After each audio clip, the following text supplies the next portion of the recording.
हम में से कौन कौन बिजी है, टाइम नहीं हमारे पास, टाइम नहीं है ना। ये घोर कलयुग की भाषा बन जाती है। 20 साल पहले हम इतना ज़्यादा नहीं बोल रहे थे टाइम नहीं है, टाइम नहीं है, टाइम नहीं है। आजकल तो टाइम नहीं, कोई भी बात टाइम नहीं है, टाइम ये कर लो, टाइम नहीं है। बार बार जिस शब्द का उच्चारण करेंगे तो वो क्या हो जाएगा। क्यों ये शब्द नहीं उच्चारण कर सकते? क्योंकि जितना हम ये कर रहे हैं हमारे पास टाइम नहीं है, टाइम नहीं है, टाइम नहीं है। हम कमी का एटीट्यूड अपने जीवन के अंदर क्रिएट कर रहे हैं। मेरे पास नहीं है, मेरे पास नहीं है, मेरे पास नहीं है। जितनी बार हमने ये उच्चारण किया मेरे पास नहीं है, यहाँ से भी खत्म। और नहीं है कि एनर्जी शरीर पर गई तो शरीर पर भी असर। एक है मेरे पास नहीं है और एक है मेरे पास भरपूर है। कौन सा जीवन जीना है? कमी और भरपूर अमाउंट पर डिपेंड नहीं करती है। कुछ लोगों के पास बहुत धन होता है, कहते हैं कम है, कम है, इतने में नहीं होगा। कुछ लोगों के पास थोड़ा सा होता है, कहते हैं और चाहिए नहीं, भरपूर, और क्या करना है, भरपूर है। तो भरपूर और कम अमाउंट पे नहीं डिपेंड होता। भरपूर और कम कहाँ डिपेंड हो रहा है? एटीट्यूड। तो आज एक लाइन को छोड़ते हैं कि मेरे पास टाइम नहीं है। ये लाइन अच्छी नहीं है। लाइन अच्छी नहीं है मतलब ये लो एनर्जी लाइन है। हमेशा हमें कैसा बना रही है? नहीं है, मेरे जीवन में कमी है, मेरे जीवन में कमी है। कमी की भाषा जितनी जीवन में क्रिएट करेंगे उतना जीवन में कमी आ जाएगी। छोटे छोटे बच्चे बोल रहे टाइम नहीं है, टाइम नहीं है।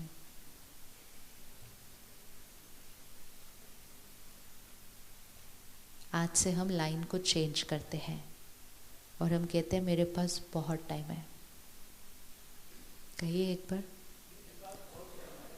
अबंडेंस। मेरे पास बहुत टाइम है, जितना मुझे चाहिए ना उससे ज़्यादा है। भरपूरता, भरपूरता। आज अगर आप देखो परिवारों में भी कमी का एटीट्यूड आ चुका है। पहले घर छोटे, कमरे छोटे, लोग बहुत सारे रहते थे उसके अंदर। आज मकान बड़े, कमरे बड़े, लेकिन फिर भी माई स्पेस, माई रूम, माई ये कर कर के भी खुश नहीं है। कमी, छोटा है मेरा अभी भी, मुझे और चाहिए। क्योंकि हम कमी की भाषा बोलते हैं बार बार। किसी भी चीज़ में नहीं कहना मेरे पास कम है, क्योंकि कम एक एटीट्यूड बन जाएगा। हमारे पास कोई भी चीज़ कम नहीं है, हर चीज़ भरपूर है, भरपूर।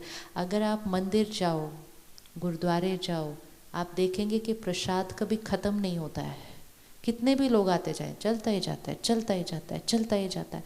क्योंकि वहाँ वो इस एटीट्यूड से बनाया जाता है कि प्रसाद कभी घटेगा नहीं, प्रसाद हमेशा भरपूर है, भरपूर है, देते जाओ।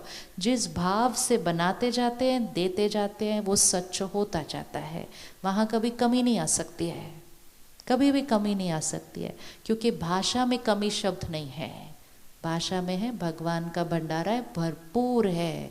कोई बोलता है पूरा हो जाएगा, कहेंगे भरपूर है।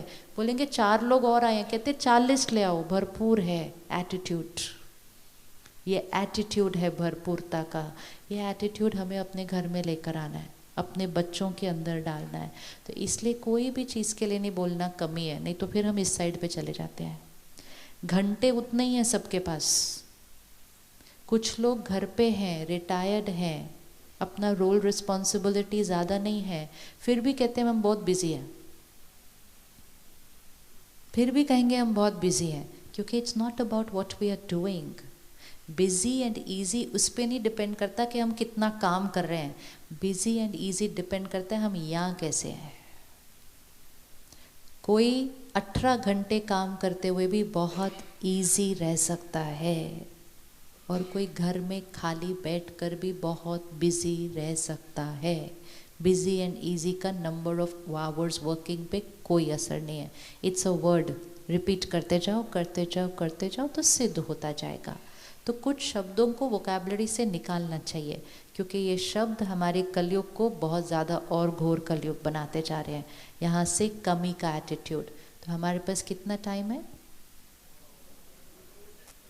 आप देखो वोकैबुलरी कैसे बनती है, कहते टाइम ही नहीं है, परिवार के लिए भी टाइम ही नहीं है, बच्चों के लिए भी टाइम ही नहीं है। कोई कहता है एक्सरसाइज करो, कहते मरने की फुर्सत नहीं है, तुम एक्सरसाइज करने की बात करते हो।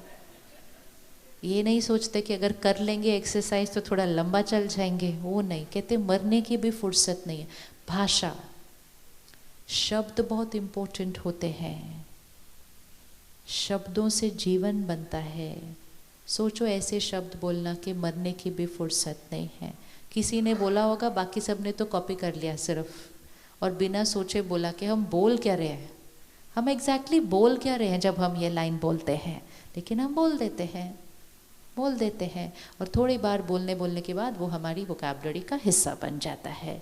और फिर हमें आदत पड़ जाती है कि हम लो वाइब्रेशन के शब्द बोलते जाते हैं। तो जीवन में भरपूरता, अबंडेंस, शिकायत करने के संस्कार को ख़त्म करें। शिकायत भी मतलब कमी है। ग्रैटिट्यूड, शुक्रिया करने के लिए कितना कुछ है जीवन के अंदर, लेकिन ज़्यादा ध्यान किस तरफ जाता है? ज़्यादा ध्यान किस तरफ जाता है कि कौन कौन सी चीज़ों में अभी भी कमी है, कौन सी चीज़ों में परफेक्शन नहीं है। अभी भाई साहब कह रहे थे हमारी इकोनॉमी थोड़ी डाउन हो गई है, पार्ट ऑफ लाइफ, लेकिन हैप्पीनेस थोड़ी डाउन होने की ज़रूरत है उसके प्रोपोर्शन में। हैप्पीनेस और इकोनॉमी का कोई कनेक्शन? हैप्पीनेस और इकोनॉमी का कनेक्शन है? अच्छा, कैसे? हाँ, परिस्थितियां ऊपर नीचे हो सकती हैं, धन में ऊपर नीचे हो सकता है, चैलेंजेस बहुत सारे आ सकते हैं। खुशी कहाँ है? खुशी कहाँ है? अगर इकोनॉमी बढ़ेगी तो हम खुश होंगे, या अगर हम खुश रहेंगे तो इकोनॉमी बढ़ेगी? इक्वेशन क्या है? अगर इकोनॉमी बढ़ेगी तब हम खुश होंगे, या अगर हम खुश रहेंगे, स्थिर रहेंगे, हेल्दी रहेंगे तो हम इकोनॉमी को बढ़ा देंगे? इक्वेशन कौन सी है? लेकिन हमने तो कहा जब तक इकोनॉमी ठीक नहीं होगी हम कैसे खुश हो सकते हैं, हमारी खुशी तो किस पे डिपेंडेंट है? चैलेंजेस आए, सिचुएशंस हमेशा हमारे कंट्रोल में नहीं हो सकती है, चाहे वो देश की इकोनॉमी है, चाहे बिजनेस की परिस्थिति है, चाहे शरीर की हेल्थ है, चाहे किसी व्यक्ति का व्यवहार है। It's outside. ये आउटसाइड हमारे कंट्रोल में कभी भी नहीं होगा, लेकिन हमारे कंट्रोल में क्या? हमारे कंट्रोल में क्या?